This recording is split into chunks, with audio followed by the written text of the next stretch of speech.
وشاورهم في الامر فاذا عزمت فتوکل علی اللہ۔ عزیزان محترم، آج جو ہے دنیا خاص طور پر مغربی قومیں، انگریز قومیں آزادی کی بات کرتی ہے اور تصور آزادی کا راگ الاپتی ہیں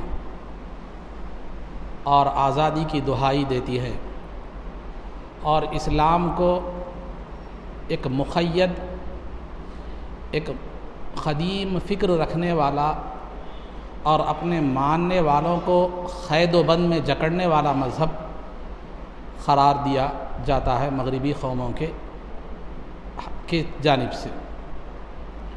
اسلام میں کوئی آزادی کا تصور نہیں ہے، اسلام میں آزادی کا کوئی مفہوم نہیں ہے، اور نہ اسلام میں کوئی مسلمانوں کو آزادی دی ہے۔ تو اس طرح کا جو ہے نا الزام اسلام پہ دیا جاتا ہے۔ تو آئیے ہم رسول پاک صلی اللہ علیہ وسلم کی سیرت مبارکہ کے حوالے میں یہ سمجھنے کی کوشش کریں کہ کیا واقعی اسلام آزادی کا دشمن ہے، یا اپنے ماننے والوں کو آزادی سے محروم رکھتا ہے، یا قید و بند کی زندگی گزارنے پر مجبور کرتا ہے۔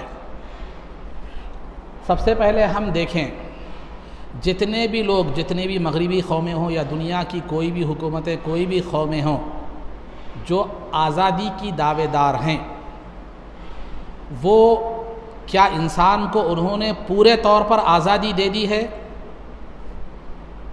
یا ان کی آزادی کے میں بھی کچھ قیود اور کچھ شرائط اور کچھ کنڈیشنز ہیں؟ جب ہم غور کرتے ہیں، ماحول کا مطالعہ کرتے ہیں، تو ہمیں یہ بات کھل کر سامنے آ جاتی ہے کہ جو لوگ آزادی کے دعوے دار ہیں، جو لوگ آزادی کا نعرہ لگاتے ہیں اور اسلام کو ایک قید و بند والے مذہب کے حوالے سے دنیا کے سامنے پیش کرتے ہیں، تو وہ لوگ بھی جو ہے نا پورے طور پر آزادی کے قائل نہیں ہے، بلکہ ان کے پاس بھی ایک حد تک آزادی ہے، اس کے بعد ان کے پاس بھی شرائط ہے، ان کے پاس بھی پابندیاں ہیں۔ مثال کے طور پر میں سمجھنے کے لیے ایک بات مثال دیتا چلو۔ دنیا کی کوئی بھی حکومت یا کوئی بھی قوم، اگر مثال کے طور پر آپ محبوب نگر کے رہنے والا ہیں، میں یہاں پیدا ہوا، میں یہاں کا سٹیزن ہوں، میں یہاں کا یہ ہوں، فلاں ہوں، یہ کہہ کر آپ بغیر پرمیشن کے گھر نہیں بنا سکتے۔ بغیر پرمیشن کے گھر بنانا غیر قانونی ہے۔ آپ کہیں بھی کسی بھی ملک پر، میں ہندوستان کی بات نہیں کر رہا ہوں، بغیر پرمیشن کے آپ گھر نہیں بنا سکتے۔ زمین آپ کی، مقام آپ کا، لیکن پھر بھی آپ کو گھر بنانے کی آزادی نہیں ہے، پرمیشن آپ کو لینی پڑے گی، پھر اس کے لیے فیس بننی پڑے گی، پھر اس کے لیے ٹیکس وغیرہ وہ ایک الگ چیز ہے۔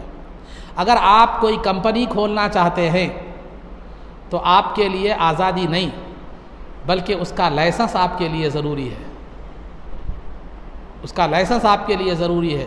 کیوں بھائی؟ میرے شہر میں، میرے مقام پر، میری جگہ میں، میرے محلے میں میں کمپنی کھول رہا ہوں، میری خریدی ہوئی زمین پر، تو پھر جو ہے نا مجھے کمپنی کی کیا ضرورت ہے، مجھے لائسنس کی کیا ہے معلوم ہے کیا ضرورت ہے۔ آزادی اگر ہے، ٹھیک ہے، آپ ابھی کبھی جو ہے نا اپنے حق کے لیے لڑنا چاہ رہے ہیں، آپ کو آزادی، آپ اپنا حق، آپ کی کوئی حق تلفی ہوئی، آپ اپنے حق کے لیے آواز اٹھانا چاہ رہے ہیں، پروٹیسٹ کرنا چاہ رہے ہیں، ہڑتال کرنا چاہ رہے ہیں، اس میں بھی آپ آزاد نہیں ہیں، بلکہ پہلے پولیس پرمیشن لینا پڑتا، حکومت سے اجازت لینا پڑتا، پھر آپ جو ہے نا اپنے اس میں اپنے پروٹیسٹ کو جو ہے نا پیسفل رکھیں گے، کسی کی وہ نہیں کریں گے، کسی کی آگ نہیں لگائیں گے، کسی کی شیشے نہیں توڑیں گے، کسی کی گاڑیاں نہیں توڑیں گے، یا حکومت کے خلاف باغی اعمال نہیں کریں گے، اس کے لیے بھی شرائط ہے۔ اور اگر آپ یہاں سے اپنے ملک سے کسی اور ملک کو جانا چاہتے ہیں تو بھی آپ چلو، وہاں بھی انسان رہتے ہیں، یہاں بھی انسان ہے، وہاں بھی انسانوں کے رہنے کی جگہ ہے، یہاں بھی انسانوں کے رہنے کی جگہ ہے، چلو ٹھیک ہے وہاں انسان رہتے ہیں تو جاؤں گا میں میں وہاں جاؤں گا، امریکہ میں جاؤں گا، کینیڈا میں جاؤں گا، وہاں جہاں کر جو ہے نا رہ جاؤں گا. آپ نہیں رہ سکتے، بلکہ آپ کو لیے کیا ہونا پڑتا، پاسپورٹ ہونا پڑتا، ویزا ہونا پڑتا، اور پھر وہاں اگر آپ جاتے ہیں وہاں ہمیشہ کے لیے رہنا چاہتے ہیں تو سٹیزن شپ ہونا پڑتا، یا نہیں وزٹ کے لیے جا رہے ہیں تو اس کا الگ ویزا ہونا پڑتا، ورک پرمٹ لے رہے ہیں تو کام کے لیے جا رہے ہیں تو اس کا الگ ویزا ہونا پڑتا. تو یہ تمام قیود و برکات یہ قیود ہے. تو لہذا آپ آزادی کے ساتھ ہر چیز میں آزادی آپ کو نہیں ہے، یہ دنیا کی ہر قوم مانتی ہے. جو آزادی کا نعرہ لگانے والے ہیں وہ بھی مانتے، ان کے پاس بھی آزادی انسان کو مطلق طور پر نہیں ہے. جا کر وہ روڈ پر گڑھا نہیں کھود سکتا، روڈ پر مکان نہیں بنا سکتا، کہو میرے گھر ہے، میرا محبوب نگر ہے، میرا محلہ ہے، میں روڈ پہ گھر بناتا ہوں، نہیں ہوتا. بلکہ آزادی کا مطلب الگ ہے. آزادی کا مطلب یہ نہیں ہے کہ انسان کو جو چاہے کرنے کی اجازت دی جائے. جو ممالک یا جو تہذیبیں جو قومیں آزادی کا دعویٰ کرتی ہیں ان کے پاس بھی آزادی کا مفہوم مقید ہے. ان کے پاس بھی آزادی کا مفہوم کیا ہے معلوم ہے، مقید ہے. ہر چیز آپ اپنی من میں آئے جیسا آئے ویسا نہیں کر سکتے، جیسا چاہے جس کو جو چاہے بول نہیں سکتے، جس کے ساتھ جیسا چاہے سلوک نہیں کر سکتے، جس کو چاہے جیسا چاہے جس کے بارے میں لکھ نہیں سکتے، جس کو جیسا چاہے جو ہے نا جذبات کو ٹھیس نہیں پہنچا سکتے. تو یہ آزادی، آپ تو آزادی کا دعویٰ کر رہے ہیں لیکن آپ کے پاس بھی کچھ شرائط ہیں، کچھ قیود ہیں، کچھ حدود ہیں. تو پھر آپ کی آزادی پورے طور پر آزادی کہاں ہوئی؟ آپ قیود اور شرائط کے ساتھ آزادی رکھتے ہوئے پھر اسلام پر کیا دعویٰ کر رہے ہیں کہ اسلام مقید مذہب ہے، اسلام کے اندر پابندیاں ہیں. تو کیا آپ آزادی کا دعویٰ کرنے والوں کے پاس بھی پابندیاں ہیں؟ اب آزادی کا دعویٰ کرنے والوں کے پاس بھی پابندیاں ہیں، قیود ہیں، شرائط ہے. تو پھر اگر اسلام وہ شرائط وہ قیود لگا دے تو پھر آپ کو وہ مقید کیوں نظر آ رہا ہے؟ تو پھر یہ آزادی کا جو نعرہ یہ لوگ لگا رہے ہیں، یہ آزادی کا نعرہ کس حد تک ہے ان کی آزادی؟ وہ آزادی کو کس مفہوم میں لیتے ہیں؟ تو آزادی کو وہ مفہوم میں لیتے ہیں صرف جنسی آزادی کے حوالے سے. ان کے پاس آزادی کا مفہوم ہر شعبے میں آزادی نہیں ہے، بلکہ ان کے پاس آزادی کا مفہوم مرد اور عورت کی جنسی اور سیکشول آزادی مراد ہے. کیوں؟ اس لیے کہ وہ ان کی تہذیب ہے اور اس تہذیب کو جو ہے نا پھیلانے کی وہ کوشش کر رہے ہیں، اور ان کی تہذیب کے پھیلانے میں سب سے بڑی رکاوٹ اسلامی احکامات ہے، اسلامی تعلیمات ہے. کیونکہ اسلام بے حیائی اور جو ہے نا بے پردگی کا حکم نہیں دیتا. تو لہذا سب سے پہلے آڑ میں جو چیز ہے وہ اسلامی تعلیمات ہے. لہذا پہلے اسلام کو بدنام کر دو، مسلمانوں کے ذہن میں اسلام کی تصویر خراب کر دو، اس کے بعد پھر تمہارا جو بے حیائی کا مشن ہے وہ آگے بڑھنے میں کوئی حرج نہیں ہوگی. پہلے جو اسپیڈ بریکر ہے وہ نکال دو، اس کے بعد گاڑی آگے بڑھنے میں کوئی حرج کی بات نہیں رہے گی. تو لہذا یہ جو آزادی کا جو نعرہ لگاتے ہیں وہ صرف عورت اور مرد کی آزادی کے حد تک ان کا آزادی ہے. وہ جنسی آزادی ہے، اس میں بھی جنسی آزادی ہے. عورت جیسے چاہے زندگی گزار سکتی ہے، مرد جیسے چاہے نہیں. ان کے تعلقات جیسے چاہے ہو سکتے ہیں، ان کے تعلقات جیسے چاہے ہو سکتے ہیں. تو ان کی آزادی کا نعرہ تو عام ہے لیکن اس کا جو ہے نا مفہوم جو ہے نا وہ محدود ہے. وہ یہ ہے کہ مرد جس کے ساتھ چاہے تعلق قائم کرے، عورت جس کے ساتھ چاہے تعلق قائم کرے. مرد اور عورت اپنے تعلقات میں اپنی زندگی گزارنے میں آزاد ہیں، یعنی مطلب جو جس سے چاہے تعلق قائم کر لے، اس میں کوئی یہ اس کو آزادی سمجھتے ہیں. یہی وجہ ہے کہ انہوں نے یہ آواز اٹھائی کہ مرد مرد کے ساتھ شادی کر سکتا ہے. یہ آزادی ہے، مرد مرد کے ساتھ شادی کر سکتا ہے، یہ اس کی آزادی ہے. بھائی کر رہا ہے، ایک مرد دوسرے مرد کے ساتھ شادی کر رہا ہے. میں آپ سے پوچھتا ہوں، آپ کو اگر گھاس کھانے کے لیے کہا جائے کھائیں گے آپ؟ بھوسا کھانے کے لیے کہا جائے کھائیں گے آپ؟ جنگلی پتے اور درخت کھانے کے لیے کہا جائے کھائیں گے؟ ببول کے نیم کے درخت کھائیں گے آپ بطور غذا کے؟ نہیں کھائیں گے. کیوں؟ کیونکہ وہ آپ کی غذا نہیں ہے. آپ کے لیے حلال چیزیں رکھی گئی، بھاجیاں ہیں، دالیں ہیں، چاول ہے، جوار ہے، جو ہے، حلال جانوروں کا گوشت ہے، یہ آپ کی غذا ہے. یہ غذا میں آپ کے لیے لذت بھی ہے، صحت کی بقا بھی ہے، زندگی کی بقا بھی ہے. اگر آپ کو گھاس کھانے کے لیے کہا جائے تو گھاس آپ کھائیں گے تو نہ اس میں لذت ہے، نہ صحت کی بقا ہے، نہ زندگی کی بقا ہے. وہ آپ ایک مرتبہ کھا سکتے ہوں گے، دوا سمجھ کے کھا رہے ہوں گے، ہمیشہ کھاؤ نہیں کھا سکتے. نہ وہ آپ کی غذا کے طور پر آپ جیسا استعمال کر سکتے، نہیں کر سکتے. کیوں نہیں کر سکتے؟ اس لیے کہ وہ آپ کے لیے نہیں ہے، نہ اس میں لذت ہے، نہ زندگی کی بقا ہے، نہ جو ہے نا وہ صحت کی بقا ہے، نہ صحت اس سے اچھی رہتی ہے بلکہ بیمار پڑ جاتے ہیں، خراب ہو جاتی ہے صحت۔ جس طرح جانور کسی بھی نالے کا پانی پی لیتے ہیں، آپ وہ نہیں پی سکتے، کیوں؟ کیونکہ وہ پانی آپ کے لیے نہیں، آپ کے لیے صاف و شفاف پانی کا پینے کا حکم ہے۔ اگر آپ جان بوجھ کر غلط چیز، زہریلی چیز کھاتے ہیں تو یہ آپ کی خودکشی تصور کی جائے گی۔ تو جس طرح انسان کی زندگی کے لیے، بقا کے لیے، لذت کے لیے، صحت کے لیے یہ گھاس پھوس کھانا یہ جائز نہیں ہے، فطری طور پر بتا رہا ہوں میں، شرعی طور پر نہیں، اور اس کے لیے الگ غذائیں ہیں، اس کے لیے غذا کا جو ہے نا ایک الگ نظام ہے۔ تو اسی طرح مرد اور عورت کا جو نکاح، اللہ نے جو مرد اور عورت کو پیدا کیا، مرد کا میلان عورت کی طرف رکھا، عورت کا میلان مرد کی طرف رکھا، اور اللہ رب العزت نے ان دونوں کے درمیان نکاح کو جائز رکھا، جس میں سکون بھی ہے، لذت بھی ہے، اور انسانی گناہ سے بچنے کا سامان بھی ہے، معاشرے کی پاکی بھی ہے، اور نسل انسانی کی بقا بھی ہے۔ وہی اگر ایک مرد کے ساتھ شادی کرتا ہے تو نہ اس میں سکون کا سامان ہے، نہ لذت کا سامان ہے، نہ نسل انسانی کی بقا ہے۔ تو لہذا ایک غیر فطری چیز ہے، یہ نیچرل چیز نہیں ہوتی، غیر فطری جو ہے نا چیز ہے۔ تو لہذا یہ مرد سے شادی کا جو نظام ہے یہ فطرت نہیں ہے، بلکہ یہ فطرت سے جو ہے نا کہ خلاف چیز ہے۔ آج مرد سے شادی کو جائز قرار دے کر اسے آزادی کا نام دیا جا رہا ہے۔ ارے فطرت کے خلاف جا کر آزادی کا نام دیا جا رہا ہے۔ اور اسلام نے جو ہے نا کہا ایک مرد اگر قوت ہو، استطاعت ہو تو 4 شادیاں کر سکتا ہے، 4 عورتوں کو نکاح میں رکھ سکتا ہے۔ اب ایک نئی آزادی کے والے اسلام نے مرد کو تو 4 عورتوں کی اجازت دی، شادی کے بارے میں اس کو آزادی دی، لیکن عورت کو بھی چاہیے کہ وہ جو ہے نا 4 مردوں سے نکاح کر سکے۔ عورت کو بھی چاہیے کہ وہ 4 مردوں سے کیا کرے، جو ہے نا نکاح کرے۔ یہ آزادی عورت کو بھی ہونا چاہیے نکاح کے معاملے میں۔ تو دیکھنے میں بات کیسی دکھتی، اچھی دکھتی، لیکن عزیزان محترم، اسلام نے ایک عورت کو 4 مردوں سے نکاح کی اجازت کیوں نہیں دی؟ خدا نہ خواستہ عورت 4 مردوں سے نکاح کر لی، اس کی اولاد ہوئی تو کس کا بچہ ہوگا؟ اس کا باپ کون ہوگا؟ اس کا ذمہ دار کون ہوگا؟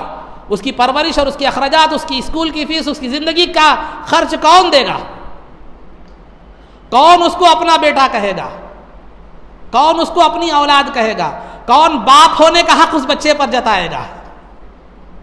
اور بیٹا کس سے مطالبہ کرے گا؟ کس کو اپنا باپ سمجھے گا؟ کس کو اپنا باپ ہونے کا حق اپنے بیٹے ہونے کا حق کس پر جتائے گا؟ اور عورت اپنا نفقہ، اپنی زندگی کا گزر بسر کس سے طلب کرے گی؟ کسے اپنا شوہر مانے گی؟ کسے اپنا جو ہے نا تصور کرے گی؟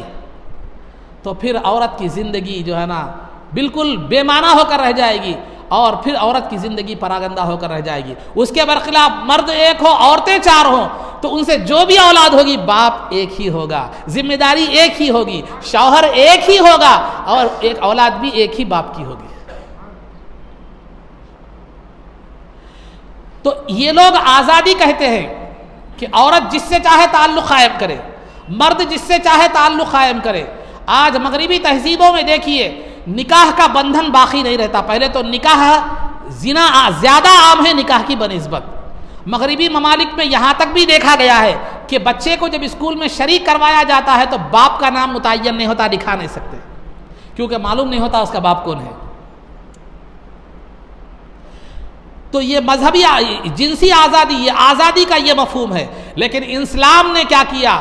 مرد کو بھی آزادی، عورت کو آزادی دی، لیکن شرافت کے ساتھ، عزت کے ساتھ، احترام کے ساتھ۔ اگر تو کسی عورت سے، اور مرد کو حکم دیا کہ اگر تو کسی عورت سے تعلق قائم کرنا چاہتا ہے تو پہلے یہ دیکھ کہ تمہارے دونوں کے درمیان کوئی حرمت والا رشتہ تو نہیں ہے، کہیں وہ تیری بہن تو نہیں ہے، کہیں تیری ماں تو نہیں ہے، کہیں تیری پھوپھی تو نہیں ہے، کہیں تیری خالہ تو نہیں ہے، نہیں ہے، اجنبی ہے، تو اس سے رشتہ قائم کر سکتا ہے، لیکن کیسے؟ ایسے ہی نہیں بلکہ نکاح کے ذریعے سے۔ اب اگر یہ کہا جائے کہ مرد جس سے چاہے تعلق قائم کرے، عورت جس سے چاہے تعلق قائم کرے، تو انسان اور جانوروں میں فرق کیا رہا؟ جانوروں میں بھی آپ دیکھیں گے جس سے چاہے وہ تعلق قائم کر سکتا ہے. بچہ ماں سے تعلق قائم کر لیتا ہے, اور ایک مادہ کئی نروں سے تعلق قائم کر سکتی ہے, ایک نر کئی ماداؤں سے تعلق قائم کر سکتا ہے, ایک میل کئی فیمیلوں سے تعلق قائم کر سکتا ہے, ایک فیمیل کئی فیمیلوں سے تعلق قائم کر سکتی ہے. یہ جانوروں کا رواج ہے, یہ جانوروں کا اصول ہے. اگر انسانوں کو آزادی کے نام پر ہر ایک سے تعلق کی اجازت دی جائے تو پھر انسان جو اشرف المخلوقات ہے, تم نے تو اس کو جانوروں کی صف میں لا کر کھڑا کر دیا, اور یہ تمہاری آزادی ہے.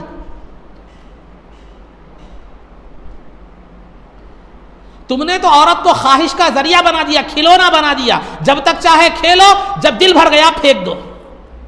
لیکن اسلام نے نہیں دیا. عورت کو کہا ماں کا درجہ دیا کہ اس کو دیکھے گا تو حج مقبول کا ثواب. بیوی کا درجہ دیا کہ اس کے منہ میں ایک نوالا کھلائے گا تو صدقہ ہے. اور بہن کا درجہ دیا کہ اس کی پرورش کر کے نکاح کرتا ہے تو جنت دوزخ کے درمیان وہ آڑ بنے گی. بیوہ اگر ہے تو اگر اس کے لیے کوشش کرتا ہے, محنت کرتا ہے اس کی زندگی کے لیے, تو مجاہد جہاد فی سبیل اللہ کا ثواب. اسلام نے احترام کے, شرافت اور احترام اور عزت کے حدود لگائے. اسلام عورت اور مرد کی آزادی کا, تعلق کی آزادی کا قائل ہے, لیکن عزت کے ساتھ, احترام کے ساتھ, شرافت کے ساتھ. کیونکہ اسلام, انسان ایک اشرف المخلوقات ہے, اس کے تعلقات, اس کے معاملات عزت اور شرافت اور احترام پر مبنی ہونی چاہیے. وہ ایک سماج, وہ جانور نہیں ہے. تم نے تو آزادی کے نام پر اسلام کو, انسان کو جانور بنا دیا. اب بتلاؤ اسلام کی آزادی بہتر ہے یا مغربی قوموں کی آزادی بہتر ہے, جہاں عورت کا کوئی مقام ہی نہیں ہے. جب چاہا استعمال کر لیا, جب چاہا چھوڑ دیا. عورت کو انہوں نے, اسلام کو جو ہے نا, انہوں نے عورت کو ٹشو پیپر بنا دیا, لیکن اسلام نے عورت کو عزت کا زیور بنا دیا.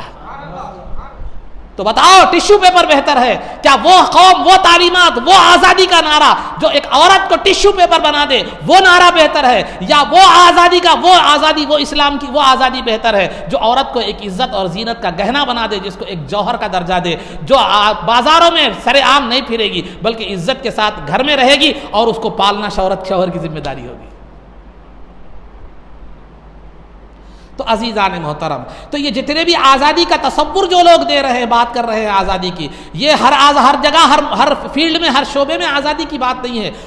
بات تو عام ہے, اعلان تو, لیکن حقیقت میں وہ اپنی تہذیب, جو برہنہ, بے حیائی, ننگی جو تہذیب ہے, وہ جو حرمت کا, رشتوں کا اعتبار ختم کر دینا, رشتوں کا لحاظ ختم کر دینا, اور عورت اور مرد کے رشتے, پاک جو شرافت اور عزت کے جو اصول ہے ان کو تار تار کر دینا, ختم کرنا. چونکہ یہ ان کی تہذیب ہے, وہی تہذیب وہ دوسروں کو دینا لاگو کرنا چاہ رہی ہیں, اور دنیا کی دوسری قوموں میں وہاں کوئی رکاوٹ نہیں ہے. وہ ان کو دیکھ کر خود بخود کیا کر رہی ہے, اپنا رہی ہے. لیکن اسلام, مسلمان کو انہوں نے دیکھا کہ یہ اسلام کی تعلیمات پر جو عمل کرتا ہے وہ ہماری تہذیب کا دل دادا نہیں ہو رہا ہے, وہ ہماری تہذیب کو نہیں اپنا رہا ہے, وہ ہمارے کلچر کو نہیں اپنا رہا ہے. تو لہذا اس کے لیے کیا کرو, تو اسلام جن تعلیمات کی بنیاد پر وہ ہماری تہذیب سے بچ رہا ہے, ان تعلیمات کو ہی اس کی نظر میں بے معنی کر دو, اس کی اہمیت کو ختم کر دو, اس کے جو ہے نا وہ کو ختم, اس کی بزرگی اور اس کی عزت اور احترام کو ختم کر دو. تو لہذا اسلام ایک مقید مذہب ہے, قید و پابندی لگاتا ہے, ماننے والوں کو آزادی نہیں دیتا. ارے اسلام نے کیا آزادی نہیں دی, عورت کو تجارت کا حق بھی دیا. بی بی خدیجہ رضی اللہ تعالی عنہا تجارت کیا کرتی تھی,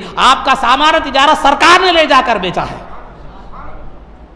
اور اسلام نے عورت کو تجارت کا حکم دیا, تجارت کی اجازت دی, لیکن بے حیائی, بے پردگی کے ساتھ نہیں. کسی کو رکھ کر یا آن لائن آپ پردگی کے ساتھ کیا کر سکتے ہیں, تجارت کر سکتے ہیں. دیکھیے آپ, اسلام نے ہر طرح کی آزادی دی, لیکن دوسری آزادی میں, اسلام کی آزادی میں فرق کیا ہے. وہاں انہوں نے اسلام کو, عورت کو بے حیا بنا کر اجازت دی. اسلام نے, انہوں نے, دیگر مذہبوں نے عورت کو آزادی تو دی لیکن بے حیا بنا کر, لیکن اسلام نے عورت کو آزادی دی تو عزت اور احترام کے ساتھ. دیگر قوموں میں عورتیں جاتی ہیں, نوکری کرتی ہیں, تجارت کرتی ہیں, دکانوں پر بیٹھتی ہے, نہ کوئی پردہ ہے, نہ آنے والا کوئی مردوں سے اختلاط ہے, مردوں سے بات چیت ہے, مردوں سے میل ملن ہے. دیکھیے کیسے نئے جو ہے نا فتنے, کیسے نئے بے حیائی کے کام ہو رہے ہیں. لیکن اسلام کہتا ہے ٹھیک ہے آپ بھی کاروبار کیجئے, لیکن کیسا کیجئے, کسی کے ذریعے سے کیجئے, اپنے بھائی کو رکھ کر پیسہ لگائیے, دوسرا مرد آدمی تجارت کرے گا. یا آپ آن لائن کر سکتے ہیں پردے اور جو ہے نا لحاظ سے, پردے کا، یا صرف ایسی تجارت کرے جس میں صرف عورتوں کا سامان ملتا ہو، جہاں پردے کا احترام ہوتا ہو۔ بہرحال اسلام نے احترام کے ساتھ، عزت کے ساتھ عورت کو بھی کاروبار کرنے کی اجازت دی ہے، عورت کو بھی نوکری کرنے کی اجازت دی ہے، لیکن حیا کے ساتھ، پردے کے ساتھ، اسلامی حدود میں رہ کر۔ تو اسلام نے بھی اجازت دی ہے، پھر تم اسلام کو قید و بند والا مذہب کیسے کہہ سکتے ہو؟ ہاں، اسلام نے عورت کی عزت کا لحاظ رکھا ہے، احترام کا لحاظ رکھا ہے، عورت کو انسان ہونے کا درجہ دیا، لیکن تم نے عورت کو جانور بنا دیا۔ یہ تجارت کی بات بتا رہا ہوں، تعلیم کی بات۔ اسلام نے عورتوں کو تعلیم حاصل کرنے سے عورتوں کو نہیں روکا، لیکن کو ایجوکیشن سے اسلام نے روکا ہے۔ تم تعلیم بچیوں کو دلا سکتے ہو، لیڈیز کالجز میں دلا سکتے ہو، جہاں پردے کا اہتمام ہو سکتا ہے دلا سکتے ہو، دنیاوی یا دینی تعلیم حاصل کرنے سے تمہیں روکا نہیں گیا، لیکن پردے کے ساتھ تم تعلیم بھی حاصل کر سکتے ہو، تم کلینک بھی کھول سکتی ہو۔ اور مگر یہ ہے کہ تم کلینک تمہاری پردے کے ساتھ تم کرو، لیکن یا تو تمہارا جو سیکشن ہو وہ صرف عورتوں کا سیکشن ہو۔ تو ابھی کیا بتا رہے ہیں؟ تو اسلام نے ابھی کیا آزادی دی ہے؟ شوہر کے انتخاب کی جب بات آئی تو اسلام عورت کو اختیار دیتا ہے کہ وہ جس شوہر کا چاہے انتخاب کرے نکاح کے لیے، اور والدین کو ذمہ داری دی گئی ہے کہ نکاح کرنے سے پہلے بچی سے مشورہ لے کہ وہ اس شوہر سے راضی ہے نہیں ہے، اس کو پسند ہے نہیں ہے۔ مہر کی جب بات آتی ہے تو اسلام کہتا ہے کہ عورت جتنا چاہے مہر باندھ سکتی ہے، شوہر کو مہر یہ کرنے کی، جب والدین کو مہر متعین کرنے کی اجازت نہیں ہے۔ مہر عورت کا حق ہے، وہ جتنا چاہے مطالبہ کر سکتی ہے، شوہر کرے استطاعت ہے تو دے، ورنہ پھر الگ بات ہے، یا اس کو عورت کو منا لے، یا تو نقد دے یا تو ادھار دے، بہرحال دینا مطالبہ عورت ہی کا ہوگا۔ اسلام نے کہاں پابندی لگائی؟ ارے اسلام کی آزادی میں احترام ہے، اسلام کی آزادی میں عزت ہے، اسلام کی آزادی میں شرافت ہے۔ مگر افسوس ہے بعض ہمارے ماڈرن سوچ کے جو مسلمان ہیں، ماڈرن جو ہے نا فکر کے جو مسلمان ہیں، وہ جو ہے نا اسلام ہی کو غلط سمجھتے ہیں، قید و بند والا، پابندی والا مذہب سمجھتے ہیں۔ آج کو ایجوکیشن کی کیا برائیاں ہیں آپ کو نہیں معلوم؟ اس میں سے کئی نوجوان کالجز میں پڑھے ہیں جہاں کو ایجوکیشن بچے اور بچیاں مل کر کلاس میں پڑھتے ہیں، وہاں تعلیم زیادہ، عاشقی زیادہ ہو، کم عاشقی زیادہ ہو رہی ہے، تعلیم کم، بے حیائی زیادہ ہو رہی ہے، بچوں کے درمیان، بچیوں کے درمیان بے تکلفی کی گفتگو، ٹھی ٹھاٹھا، فرینڈ شپ، اور جو ہے نا روز ڈے، ویلنٹائن ڈے، اور پھر جو ہے نا نوٹس کا تبادلے کے عنوان سے بے حیائی، ایگزام کے پیپرز کے حوالے سے بے حیائی، کتنی طرح کی بے حیائیاں ہیں اس کو ایجوکیشن کی۔ اسلام نے تو تعلیم حاصل کرنے سے منع نہیں کیا، مغربی تہذیب نے کو ایجوکیشن کی بنیاد ڈالی تاکہ مرد اور عورت کے درمیان، زنا کے درمیان جو چیز ہوتی ہے وہ حجاب ہوتی ہے، وہ ایک جھجک ہوتی ہے، یہ کو ایجوکیشن وہ جھجک کو ختم کر دیتا ہے۔ اسلام کہتا ہے تم تعلیم حاصل کرنے سے ہم تمہیں نہیں روکتے، لیکن تمہارا کام یہ ہونا چاہیے کہ جو ہے نا لیڈیز اسکولز ہے اس میں آپ تعلیم حاصل کرو، علم کی ترقی کرو، لیکن تمہاری حیا اور پردہ بھی باقی رہے اور تمہارا حجاب بھی باقی رہے، تاکہ تم جب اپنی جو ہے نا شوہر کے نکاح میں جاؤ تو ایک باعزت اور ایک با کردار خاتون کی شکل میں جاؤ، بے عزت اور بے کردار خاتون کی شکل میں نہیں۔ آج ہمارے پاس نکاح جو ٹوٹنے کے جو ہے نا کئی اسباب ہیں، یہ بے حیائی ہی کئی نکاح کے ٹوٹنے کا کئی سبب ہے۔ میں اشارتاً آپ حضرات کے سامنے بات رکھ رہا ہوں، آپ دیکھیں آج کئی رشتے اس وجہ سے ٹوٹ رہے ہیں کہ لڑکی اور لڑکے کا شادی سے پہلے کسی سے دوسرے سے تعلق ہے، بعد میں وہ تعلق ظاہر ہو گیا، معاملہ ختم، زندگی برباد۔ تو یہ ایک فیشن بن جا رہا ہے۔ تو اسلام نے تعلیم سے منع نہیں کیا، اسلام تو آزادی کے ساتھ تعلیم حاصل کرنے کا اجازت دیتا ہے، لیکن بے حیائی کے ساتھ نہیں، شرافت اور عزت کے ساتھ، احترام کے ساتھ۔ اسلام نے ہر طرح کی آزادی دی ہے، اسلام میں ہر طرح کی آزادی ہے، لیکن جس طرح جو ہے نا اسلام میں ہر چیز میں جو ہے نا ایک یہ ہے، اسلام میں جو ہے نا آپ کو مشورے کی آزادی ہے، اسلام میں مشورے کی آزادی ہے۔ حضور اکرم صلی اللہ علیہ وسلم کا درجہ حاکم وقت کا تھا اور عوام مسلمانوں کا درجہ رعایا کا تھا، تو حضور اکرم صلی اللہ علیہ وسلم کو حکم دیا گیا وشاورہم فی الامر، صحابہ سے مشورہ کیجیے، صحابہ سے مشورہ کیجیے۔ کیوں؟ سرکار کا ارشاد کافی نہیں تھا؟ عربی میں ایک قانون ہے اجماع، عربی میں ایک اصول ہے اجماع، شریعت کا اصول ہے اجماع۔ اجماع کا مطلب سرکار کی زندگی کے بعد اگر کوئی مسئلہ ایسا پیش آ جائے جو قرآن و حدیث میں جس کی وضاحت کے ساتھ رہنمائی نہ ہو، وضاحت کے ساتھ کہ یہ جائز ہے، یہ مسئلہ ناجائز ہے، تو اس میں جو ہے نا اس زمانے کے اس دور کے علماء مجتہدین جو قرآن و حدیث سے مسائل نکالنے کی صلاحیت رکھتے ہیں، وہ سب مل کر متفق ہوگا اگر کوئی حکم جاری کر دیں کہ یہ اس کا حکم یہ ہے، تو وہ کیا کہلاتا ہے؟ اجماع کہلاتا ہے، اتفاق۔ لیکن سرکار کا زمانہ جب تک تھا اجماع کی اجازت نہیں تھی۔ کیوں؟ اجماع کی اجازت اس وقت ہوتی ہے جب کہ قرآن و حدیث میں واضح روشنی موجود نہ ہو اس حکم پر۔ سرکار جب تک تھے جو بھی معاملہ پیش آتا سرکار سے رجوع ہوتا تھا، تو اجماع کی ضرورت نہیں تھی، کسی کے اتفاق کی ضرورت نہیں تھی، سرکار کا قول حرف آخر ہوتا تھا، لیکن اس کے باوجود بھی سرکار دو عالم صلی اللہ علیہ وسلم کو حکم تھا کہ امت سے مشورہ کریں۔ کیوں؟ یہ ہماری تعلیم کے لیے تھا کہ حاکم وقت بھی کیوں نہ ہو، گھر کا بڑا بھی کیوں نہ ہو، اس کو مشورہ کرنا چاہیے۔ اور حدیث میں سرکار نے خود فرمایا ما ندم من استشار او کما قال علیہ الصلوۃ والسلام، جو آدمی مشورہ کرا وہ کبھی نادم نہیں ہوتا۔ اور مشورے کے معاملے میں مرد کی، عورت کی، غلام کی، باندی کی قید نہیں لگائی گئی اسلام میں، ہر ایک کو مشورہ دینے کی آزادی ہے، خواہ وہ رعایا ہو کہ حاکم ہو۔ آپ تاریخ سیرت کا مطالعہ کریں گے تو جنگ بدر میں جب قیدی قید ہو کر آئے تو سرکار نے مشورہ کیا صحابہ سے قیدیوں کے ساتھ کیا معاملہ کیا جائے کفار کے ساتھ، تو ابو بکر صدیق رضی اللہ تعالیٰ عنہ نے جو ہے نا کہا کہ ان میں جو پڑھے لکھے ہیں وہ مسلمان بچوں کو پڑھائیں گے، اور جو ہے نا جو ہنرمند ہے وہ مسلمان بچوں کو ہنر سکھلائیں گے، اس بنیاد پر انہیں کیا کر دیا جائے گا؟ چھوڑ دیا جائے گا۔ لیکن عمر فاروق رضی اللہ تعالیٰ عنہ نے کیا مشورہ دیا کہ عمر فاروق رضی اللہ تعالیٰ عنہ نے یہ مشورہ دیا کہ یہ لوگوں نے ہمیں گھر سے نکالا، ہمیں وطن سے چھڑایا، اور ہمیں جائیداد، مکان، رشتہ دار سب سے انہوں نے جو ہے نا چھوڑنے پر ہمیں مجبور کیا، ہجرت کرنے پر مجبور کیا۔ جب ہم سب چھوڑ کر مدینے میں آئے تو مدینے میں بھی ہمیں سکون سے رہنے نہیں دیا، ہم پر حملہ کرنے لگے، تو لہذا یا رسول اللہ ان کا یہ درجہ یہ ہے، ان کے تعلق سے میرا مشورہ یہ ہے کہ ان میں جو رشتہ دار ہے ایک رشتہ دار دوسرے رشتہ دار کو قتل کرے، تاکہ یہ ان کے لیے عبرت ہو جائے، آگے ان کی ہمت مسلمانوں کی طرف نہ ہو۔ سرکار نے ابو بکر صدیق رضی اللہ تعالیٰ عنہ کے مشورے کو قبول فرمایا۔ جنگ احد کا معاملہ تھا کہ جنگ احد کہاں لڑی جائے؟ مدینے میں رہ کر لڑی جائے، مدینے کے باہر رہ کر لڑی جائے؟ تو بعض صحابہ کا مشورہ تھا کہ جو ہے نا بزرگ جو صحابہ تھے وہ چاہتے تھے کہ مدینے میں رہ کر ہی جنگ احد لڑی جائے، لیکن بعض نوجوان صحابہ جو شوق شہادت میں سرشار تھے ان کا جو ہے نا مشورہ تھا کہ مدینے سے باہر نکل کر لڑی جائے۔ خود سرکار کا مشورہ بھی مدینے میں رہ کر لڑنے کا تھا، لیکن سب کا جو زیادہ غالب رائے جو تھی سرکار نے اس پر عمل کرتے ہوئے احد میں جا کر، میدان احد جو مدینے سے باہر تھا وہاں جا کر لڑی جنگ۔ جنگ احزاب جب تمام قومیں مل کر مسلمانوں پر حملہ آور تھی تو جنگ احزاب میں کیا کیا جائے، کس طرح دشمنوں سے جنگ لڑی جائے، مدینے میں رہ کر لڑی جائے، مدینے کے باہر رہ کر لڑی جائے؟ سرکار نے مشورہ کیا تو سلمان فارسی رضی اللہ تعالیٰ جو فارس کے تھے، جو عرب کے نہیں تھے، انہوں نے مشورہ دیا کہ مدینے کے اطراف گڑھا خندق کھودی جائے، کھود کر لڑی جائے۔ یہ عرب کا طریقہ نہیں تھا خندق کھود کر لڑنا، یہ عجم اور فارسیوں کا طریقہ تھا، لیکن سرکار نے سلمان فارسی کے مشورے کو قبول فرمایا اور اطراف میں خندق کھودنے کی جائے۔ تو سرکار نے صحابہ کے سے مشورہ لیا۔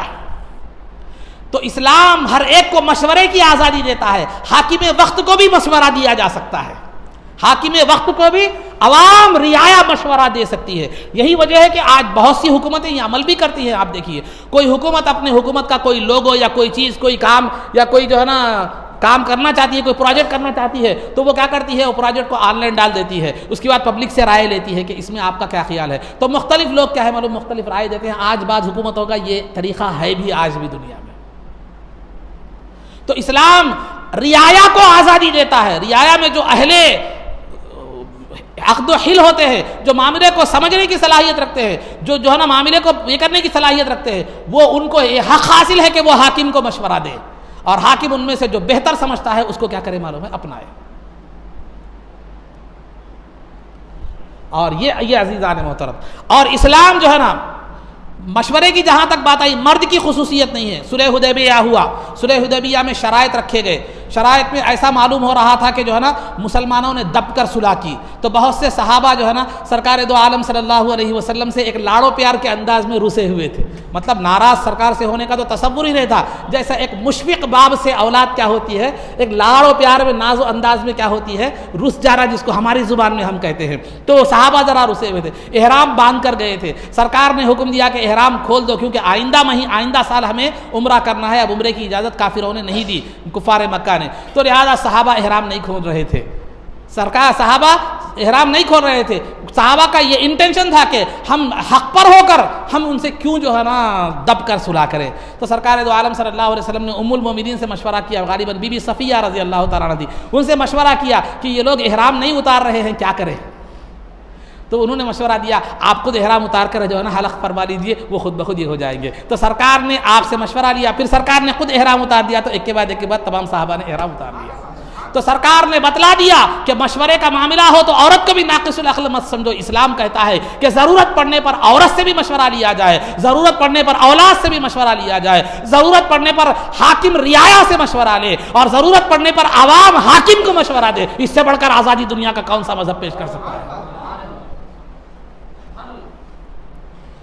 اتنی ہی بات نہیں بلکہ رعایا کو بھی یہ حق اسلام نے دیا ہے کہ اگر حکومت کوئی قانون انسانیت کے خلاف اگر پاس کرتی ہے تو وہ اس کے خلاف آواز اٹھائے،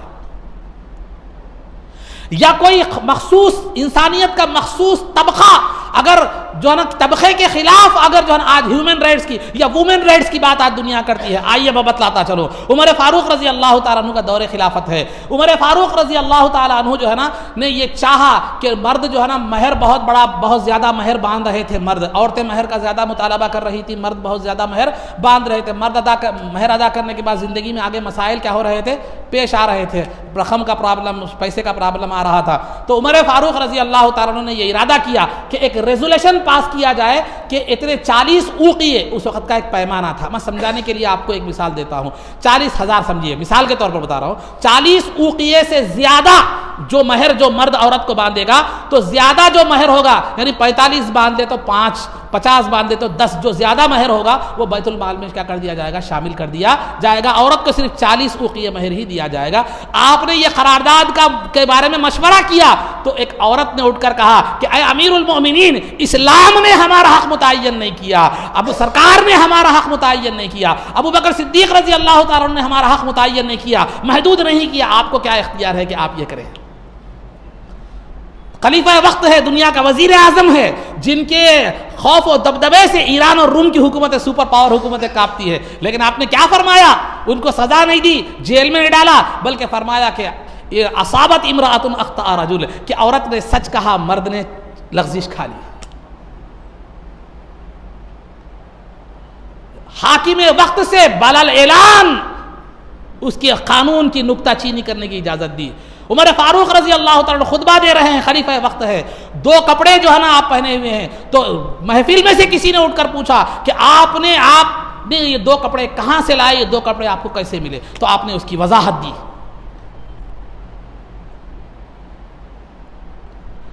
اور ایک مرتبہ عمر فاروق رضی اللہ تعالیٰ عنہ کا دور خلافت ہے، ایک عورت، دیوانی عورت سے زنا ہو گیا، وہ حاملہ ہو گئی. حاملہ ہونے کے بعد شریعت میں حامل زنا کا جو ہے اس کی سزا یہ ہے کہ 100 کوڑے مارے جائے، کوڑے لگائے جائیں، یا اگر وہ شادی شدہ ہے تو کیا ہے اس کو پتھر مار کر ختم کر دیا جائے. یہ زنا کا حکم ہے. تو زنا کا معاملہ، تو عورت بشرطے کہ زنا پورے طور پر ثابت ہونا ضروری ہے، ایسے ہی یوں ہی نہیں پورے طور پر ثابت ہو جائے زنا. کہ اس کی مثال یوں دی گئی ہے کہ گواہی دینے والا ایسے دیکھے جیسے سرمے دانی میں سلائی جاتی ہے.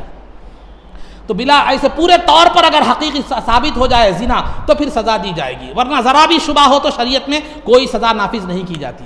ذرا بھی ڈاؤٹ ہو، ذرا بھی کنفیوژن ہو تو شریعت میں سزائیں قانون نافذ نہیں کی جاتی. شریعت کی سزائیں اسی وقت جو ہے نا دی جاتی ہیں جبکہ پورے طور پر معاملہ کلیئر کٹ ہو. الحدود تندرئ بال باضابطہ فقہ کا قاعدہ ہے، الحدود تندرئ بالشبہۃ، کہ جہاں بھی شبہ آ جاتا ہے، ذرا بھی ڈاؤٹ آ جاتا ہے، وہاں حد نافذ نہیں کی جاتی.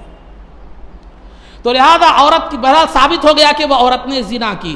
تو قانون شریعت کے مطابق عمر فاروق رضی اللہ تعالیٰ عنہ نے اس عورت کو سزا دینے کا ارادہ فرما لیا. تو سیدنا علی مرتضیٰ رضی اللہ تعالیٰ عنہ نے کہا کہ سرکار کا ارشاد ہے کہ ان اللہ رفع القلم عن المجنون، کہ اللہ نے مجنون سے قلم کو اٹھا لیا ہے، یعنی مجنون دیوانہ ہے، اس کو سزا نہیں دی جائے گی. یہ سرکار کی حدیث ہے. لہذا آپ ایک دیوانی عورت کو زنا کی سزا کیسے دے سکتے ہیں؟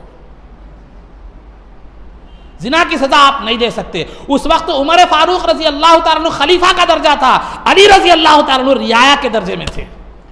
لیکن آپ نے قانون کے خلاف آواز اٹھائی، کیونکہ وہ جو عمر فاروق رضی اللہ تعالیٰ عنہ کے فیصلے کے خلاف آواز اٹھائی.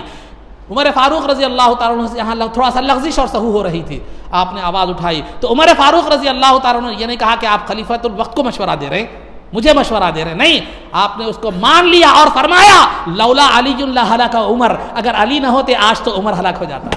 ان کی ہمت افزائی بھی کی۔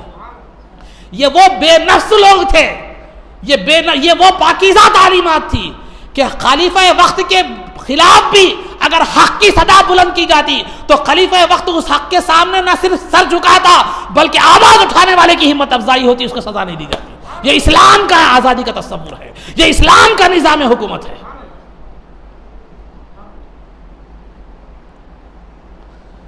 اور اسلام نے ججوں کو، عدالتوں کو یہ آزادی دی تھی کہ وہ شریعت کے قانون کے مطابق فیصلہ فرمائے، خواہ وہ خلیفہ وقت کا ہی کیس کیوں نہ ہو۔ چنانچہ سیدنا علی مرتضیٰ رضی اللہ تعالیٰ عنہ کا ایک زرہ، جنگی لوہے کا جنگی لباس ہوتا ہے، وہ لباس، جنگی لباس گم گیا۔ وہ لباس ایک غیر مسلم کے پاس تھا، خلافت کا دور ہے علی رضی اللہ تعالیٰ عنہ کا، وہ لباس ایک غیر مسلم کے پاس تھا۔ تو علی رضی اللہ تعالیٰ عنہ وزیر اعظم ہے، خلیفہ ہیں، پولیس کو بول کے بنگالی نہیں، فوج کو بول کے بنگالی نہیں، اس کو یہ نہیں کرے، بلکہ آپ نے عدالت میں کیس دائر کیا۔ میں آپ سے پوچھتا ہوں، وزیر اعظم بڑا ہے یا عدالت کا جج بڑا ہے؟ عام طور پر بتا رہا ہوں، شعبہ، عدالت کا شعبہ حکومت کے ماتحت ہی ہوتا ہے، حکومت کے ماتحت ہوتا ہے، یعنی چلتا ماتحت ہے، لیکن اس کا آزادانہ ہوتا ہے، اس کے فیصلے آزادانہ ہوتے ہیں، حکومت کا اس پر دباؤ نہیں ہوتا۔ اسلام میں عدالت کے شعبے کو، ججوں کو اسلام نے کتنی آزادی دی آپ کو بتاتا چلو، اس کی مثال دیکھیے۔ علی رضی اللہ تعالیٰ عنہ نے ذاتی طور پر کوئی وہ اس غیر مسلم سے زرہ کو نہیں لے لیا بلکہ عدالت میں کیس دائر کیا۔ تو اس وقت قاضی شریح جو ہے نا، وہ تھے، قاضی تھے، قاضی شریح قاضی تھے۔ تو قاضی شریح نے جو ہے نا کہا، اسلام کا ایک اصول ہے کہ دعویٰ جو کرنے والا ہے اس کو یا تو ثبوت پیش کرنا پڑے گا یا تو گواہ پیش کرنی پڑے گی۔ یعنی میں دعویٰ کر رہا ہوں آپ میرے 1 لاکھ روپے لیے بول کے، تو میں مدعی ہو گیا، آپ مدعا علیہ ہو گئے، تو میں جب دعویٰ کر رہا ہوں 1 لاکھ روپے کا تو مجھے یا تو ثبوت پیش کرنا یا گواہ پیش کرنا کہ آپ نے میرے 1 لاکھ روپے لیے ہیں۔ تو لہذا یہ اصول ہے، تو 2 گواہ۔ تو علی رضی اللہ تعالیٰ عنہ قاضی وقت ابو شریح جج ہیں، خلیفۃ المسلمین علی رضی اللہ تعالیٰ عنہ ہیں۔ آپ نے اپنے طور پر اس غیر مسلم سے وہ زرہ نہیں لی بلکہ عدالت میں کیس دائر کیا، تو قاضی وقت نے خلیفۃ المسلمین کو بھی عدالت کے کٹ گھرے میں طلب کیا اور اس غیر مسلم کو بھی طلب کیا۔ آج ہے وہ نظام کہ ملک کا وزیر اعظم عدالت کے کٹ گھرے میں آئے، بلکہ آج تو فیصلے جو چاہے جیسے چاہے ہو رہے۔ اس کے بعد آئیے آگے چلیے، تو قاضی نے پوچھا آپ کے پاس یہ زرہ، یہ غیر مسلم کے پاس جو زرہ ہے وہ آپ کی ہے، آپ کے پاس کیا دلیل ہے، کیا گواہ ہے آپ کے پاس؟ تو سیدنا علی مرتضیٰ نے کہا کہ جو ہے نا امام حسن کو گواہی میں پیش کیا، اپنے غلام جو قنبر نامی غلام تھا اس کو بھی گواہ میں پیش کیا۔ تو امام حسن جیسا نیک کوئی آدمی تھا، جنتی نوجوانوں کا سردار، انہوں نے فضیلت کو نہیں دیکھا۔ علی رضی اللہ تعالیٰ عنہ جن کے تعلق سے سرکار نے فرمایا انا مدینۃ العلم وعلی بابوہا، میں علم کا شہر ہوں، علی اس کا دروازہ ہے، لیکن ابو شریح نے علی رضی اللہ تعالیٰ عنہ کی نہ خلافت کو دیکھا، نہ علم کو دیکھا، نہ امام حسن کے تقوی اور طہارت کو دیکھا، بلکہ کہا اسلام کے جو اصول ہیں وہ اصول ہیں۔ تو لہذا علی رضی اللہ تعالیٰ عنہ کو خلیفہ ہونے کے باوجود بھی عدالت نے طلب کیا، اور امام حسن کے تعلق سے جو گواہ کے طور پر پیش کیے گئے تھے علی رضی اللہ تعالیٰ عنہ کی طرف سے، قاضی شریح نے کہا کہ بیٹے کی گواہی باپ کے حق میں معتبر نہیں ہے، آپ دوسرے گواہ کو لائیے۔ تو علی رضی اللہ تعالیٰ عنہ نے کہا، یہ نہیں کہا کہ تم خلیفہ مسلمین کو کہہ رہے ہو کہ گواہی معتبر نہیں ہے، وہاں آپ نے ڈرایا دھمکایا، ان کو عہدے سے معزول نہیں کیا، بلکہ کہا میرے پاس اس کے علاوہ کوئی اور گواہ نہیں ہے۔ تو قاضی نے کہا تو ٹھیک ہے، آپ کا فیصلہ آپ کے حق میں نہیں ہوگا، وہ غیر مسلم کے حق میں ہوگا، لہذا وہ زرہ غیر مسلم ہی کی ہے۔ علی رضی اللہ تعالیٰ عنہ کو معلوم تھا کہ یہ زرہ میری ہے، یقین بھی تھا، سب تھا، لیکن آپ نے خلافت کا زور نہیں دکھلایا، عہدے کا زور نہیں دکھلایا، وزارت کا زور نہیں دکھلایا، بلکہ آپ نے جو ہے نا قانون اسلام پر عمل کرتے ہوئے اس فیصلے کو مان لیا، اور قاضی سے بھی کوئی مواخذہ آپ نے نہیں کیا، کوئی بدلہ آپ نے نہیں لیا۔ تو بعد میں جا کر وہ غیر مسلم سوچنے پر مجبور ہو گیا کہ یہاں اسلام کتنا پاکیزہ مذہب ہے کہ خلیفہ وقت بھی اس کی عدالت میں برابر ہے اور ایک عام آدمی اس کی عدالت میں برابر ہے، اس سے زیادہ دنیا میں کوئی انصاف والا مذہب نہیں ہو سکتا۔ کلمہ پڑھ کر مسلمان ہو گئے۔ یہ تھی اسلام نے جو ججوں کو آزادی عطا کی تھی۔ آج دنیا میں کوئی ایسی مثال ملتی ہے؟ یہی علی رضی اللہ تعالیٰ عنہ کا ایک کیس ایک دوسرے آدمی کے ساتھ تھا، دوسرے آدمی کے ساتھ کیس تھا، دونوں کا عدالت میں کیس دائر ہوا۔ جب آپ عدالت میں تشریف لے گئے، علی رضی اللہ تعالیٰ عنہ، وہ آدمی بھی موجود تھا، تو عدالت میں جب تشریف لے گئے تو آپ کے آنے کی وجہ سے قاضی نے آپ کو اپنے بازو میں بٹھایا۔ کس کو؟ علی رضی اللہ تعالیٰ عنہ کو۔ تو علی رضی اللہ تعالیٰ عنہ جلال میں آ گئے اور کہا کہ میں یہاں عدالت میں خلیفہ کی حیثیت سے نہیں آیا ہوں، ایک جو ہے نا طلبگار مدعی کی حیثیت سے آیا ہوں، ایک عام آدمی کی حیثیت سے میں خلافت یہاں پر عدالت میں آیا ہوں۔ تم نے مجھے بازو میں بٹھا کر سامنے والے کو اپنے انصاف سے مایوس کر دیا، کیونکہ تم نے مجھے اہمیت دی تو سامنے والا انصاف سے مایوس ہو گیا، کیونکہ اب وہ یہ سمجھنے لگے گا کہ قاضی صاحب کے پاس یہ بڑے معزز و مکرم ہے، لہذا فیصلہ انہی کے حق میں ہوگا۔ علی رضی اللہ تعالیٰ عنہ جلال میں آ گئے۔ یہ ہے اسلام کا آزادانہ نظام۔ آخری بات میں آپ کے سامنے عرض کرتا چلوں، اسلام میں غلطی اور سزا کوئی بھی کرے، خواہ وہ بادشاہ ہے وقت کیوں نہ ہو، بادشاہ کا بیٹا کیوں نہ ہو، سزا سزا ہے، سب کے ساتھ ایک ہی معاملہ کیا جائے گا، سب کے ساتھ جو ہے نا ایک ہی معاملہ کیا جائے گا۔ اسلام کے ایک ہی ذات، تو اسلام کے جو ہے نا عمر فاروق رضی اللہ تعالیٰ عنہ کا دور خلافت ہے، آپ نے مصر کا گورنر عمرو بن عاص رضی اللہ تعالیٰ عنہ کو بنایا۔ عمرو بن عاص مصر کے گورنر بن گئے۔ ایک مرتبہ ان کے بیٹے جو ہے نا ایک آدمی سے مقابلہ کر رہے تھے، کمپٹیشن میں کیا ہو گئے، وہ آدمی عام آدمی تھا، وہ آپ سے کمپٹیشن میں مقابلے میں جیت گیا گورنر کے بیٹے سے۔ تو ان کو بیٹے کو گورنری کا ذرا روب تھا کہ میرے والد گورنر ہیں، وہ کہہ کر جو ہے نا انہوں نے کیا ہے، وہ خیال میں اس تصور میں انہوں نے کیا کر دیا، کوڑے مار دیے اس عام آدمی کو۔ اب وہ عام آدمی گورنر کے پاس نہیں گیا، کیوں نہیں گیا کہ بیٹے کا مسئلہ ہے، انہوں تو باپ صاحب، عام آدمی یہی سوچتا نا کہ جو ہے نا باپ ان کی تائید کریں گے، یہ کہہ کر وہ سیدھا دارالخلافہ مدینے کو آ گیا۔ آ کر عمر رضی اللہ تعالیٰ عنہ کی جو ہے نا کی بارگاہ میں شکایت کی کہ مصر کے گورنر عمرو بن عاص کا بیٹا جو ہے نا مجھے بے قصور کوڑے مار دیا اس نے۔ تو عمر فاروق رضی اللہ تعالیٰ عنہ نے عمرو بن عاص گورنر کو بھی بلایا، بیٹے کو بھی بلا کر بارگاہ میں پوچھا، کیا تم نے بیٹے سے پوچھا کیا تم نے اسے بے قصور کوڑے مارے ہیں؟ جب یہ ثابت ہو گیا کہ گورنر کے بیٹے نے بے قصور کوڑے اس عام آدمی کو مارے ہیں، تو آپ نے عام آدمی کے ہاتھ میں کوڑا دیا، کہا کہ اس نے تجھے جتنے کوڑے مارے ہیں اتنے کوڑے تو بھی مار۔ گورنر کا بیٹا ہوگا لیکن اسلام میں سب برابر ہے، اسلام کے قانون کے سامنے سب برابر ہے۔ اس کے بعد عمرو بن عاص رضی اللہ تعالیٰ عنہ سے عمر رضی اللہ تعالیٰ عنہ نے کہا کہ اے عمرو، اللہ نے تو لوگوں کو آزاد پیدا کیا تھا، تم نے لوگوں کو غلام بنانا کب سے سیکھ لیا؟ تو عمرو بن عاص نے کہا کہ یا خلیفۃ المسلمین، مجھے نہیں معلوم ان کے درمیان جو معاملہ ہوا، ورنہ میں خود اس کا فیصلہ فرما دیتا۔ یہ ہے اسلام کا نظام آزادی۔ تو اسلام نے جو آزادی دی ہے وہ آزادی دنیا کا کوئی چیز نہیں دے سکتا۔ اسلام نے ہر عورت کو ہو، مرد کو ہو، غلام کو ہو، رعایا کو ہو، حاکم، ہر عدالت کو ہو، جج کو ہو، ہر ایک کو جو آزادی دی ہے، یہ تصور دنیا کی کوئی قوم نہیں کر سکتی۔ کرنا تو نظام پیش کرنا تو دور کی بات ہے۔ ہاں، جو اس کو نہ سمجھ سکے یا وہ جو اس سے حسد کرتے ہیں، وہ اسلام کے خلاف آواز اٹھاتے ہیں۔ جو بھی لوگ آواز اٹھاتے ہیں اسلام کی آزادی کے حوالے سے، وہ یا تو اسلام کو سمجھ نہیں سکے، یا اسلام کا نظام ان کے تصور سے بالا تر ہے، یا جو ہے نا وہ اسلام سے نظام سے حسد کرتے ہیں، اسی وجہ سے اسلام کے خلاف آواز اٹھاتے ہیں۔ ورنہ اسلام کا نظام آزادی، تصور آزادی اس قدر عظیم ترین ہے کہ آزادی کے ساتھ ساتھ انسانیت کی عظمت، شرافت اور بزرگی کا بھی پاس و لحاظ رکھا گیا۔ اسلام یہ کہتا ہے کہ جو ہے نا آپ کو ایمان لانے پر مجبور نہیں کرتا، آپ کو آزادی دیتا ہے کہ ایمان چاہے تو لاؤ یا نہ لاؤ، یہ لاؤ گے تو جنت میں جاؤ گے، نہیں لاؤ گے تو دوزخ میں جاؤ گے، مجبور نہیں کرتا اسلام آباد۔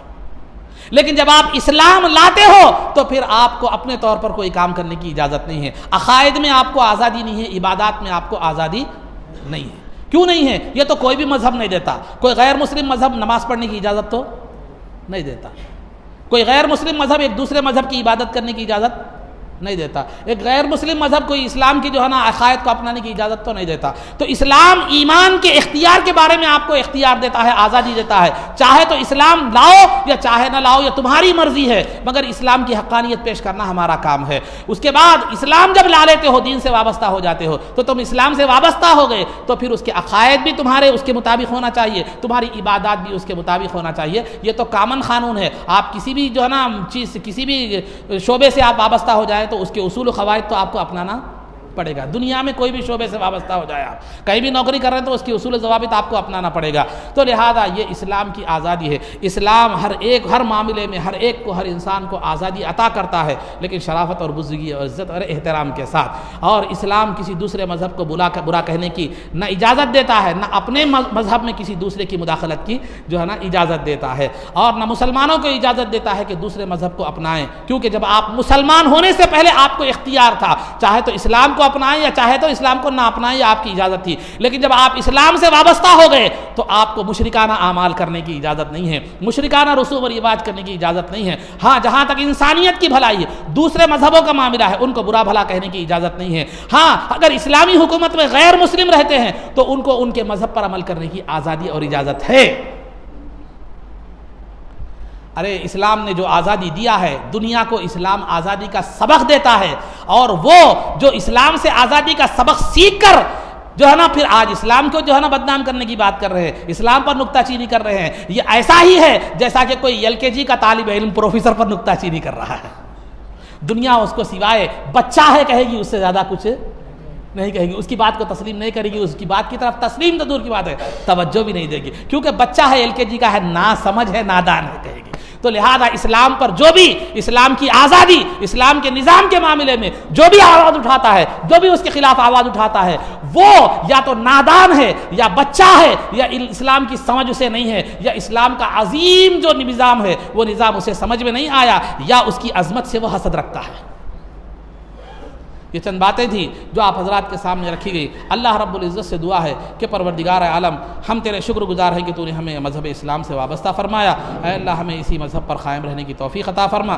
اے اللہ, ہماری زندگی کے ہر معاملات, خواہ وہ امن کے ہو یا فساد کے ہوں, ہر معاملات کو اسلام کی شریعت کے احکامات کی روشنی میں ہمیں طے کرنے کی توفیق عطا فرما. اے اللہ, ہمیں مذہب اسلام سے اور اس کی شریعت سے وابستہ فرما. دنیا کی تمام قانونوں اور شریعتوں سے ہمیں بے نیاز رکھ مولا. اے اللہ, رسول پاک صلی اللہ علیہ وسلم کے نقش قدم پر چلنے کی ہمیں توفیق عطا فرما. عزت و عافیت کی زندگی دے اور ایمان پر ہمارا خاتمہ فرما.